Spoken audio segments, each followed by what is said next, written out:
Hey, Instagram. Hey, YouTube. Good afternoon. Robert J. Conley here. And I had somebody ask me the other day, "Are you a therapist?" And it's like, nope, I'm not. I solve problems. I am here to help you solve problems. I help you see the big picture.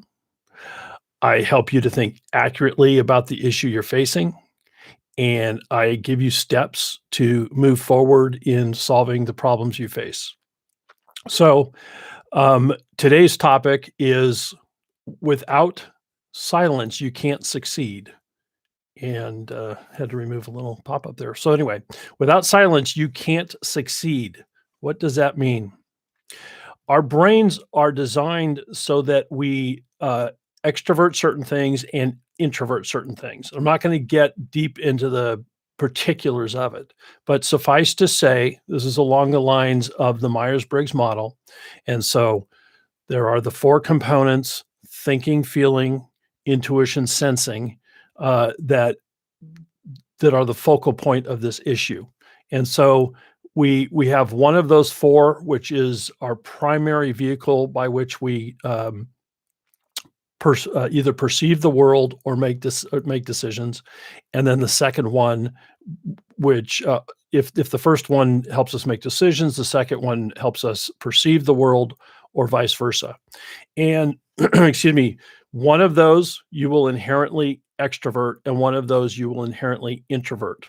And in trying to keep this simple, I may have made it more complicated, but just suffice to say that there are these 2 primary functions that operate within you. One of them is introverted, one of them is extroverted. And you need silence in order to benefit from the one that is introverted. Now, if you are a dominant extrovert, you are probably going to have a harder time introverting than if you are a dominant introvert.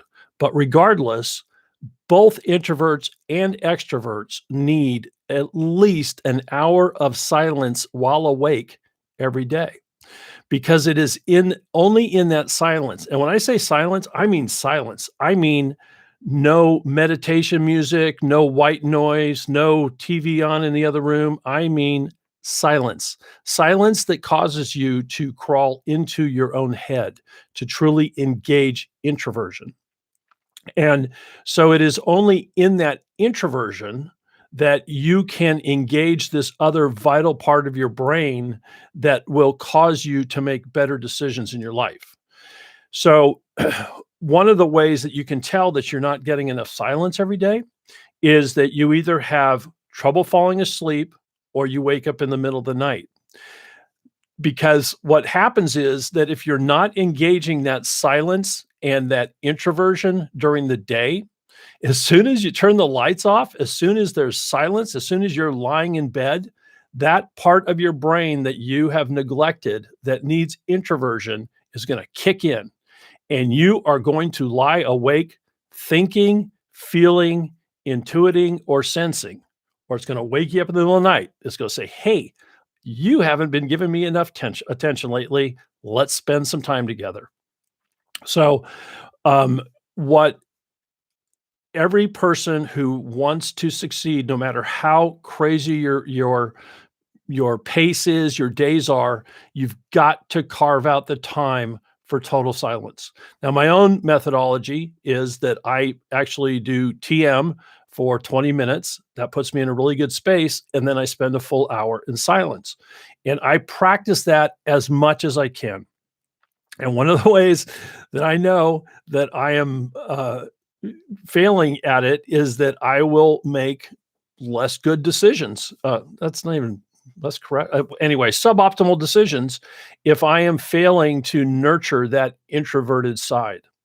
So it can be, again, for extroverts, it can be extra challenging to be in complete silence.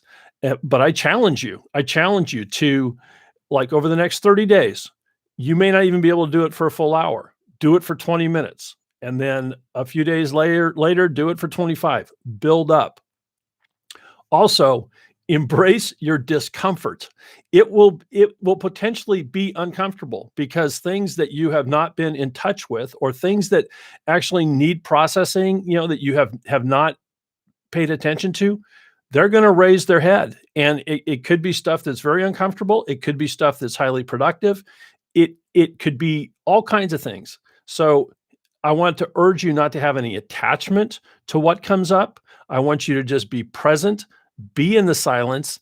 And if you're super uncomfortable, embrace the discomfort, laugh about it. It's like, oh my gosh, I can't believe how uncomfortable this is. I always have the radio on or the TV on, or, some sort of white noise going. And believe me, when I tell you this, I've been guilty of the same. I've gone through periods where I just always had to have background noise on.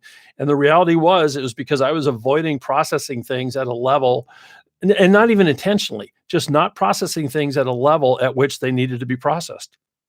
So turn go for the complete silence. Find a time of day when you can do it. Find a time of day when there aren't weed whackers and leaf blowers going outside. Carve that space out. Complete silence. No other sound. Sit in that. Be present to it.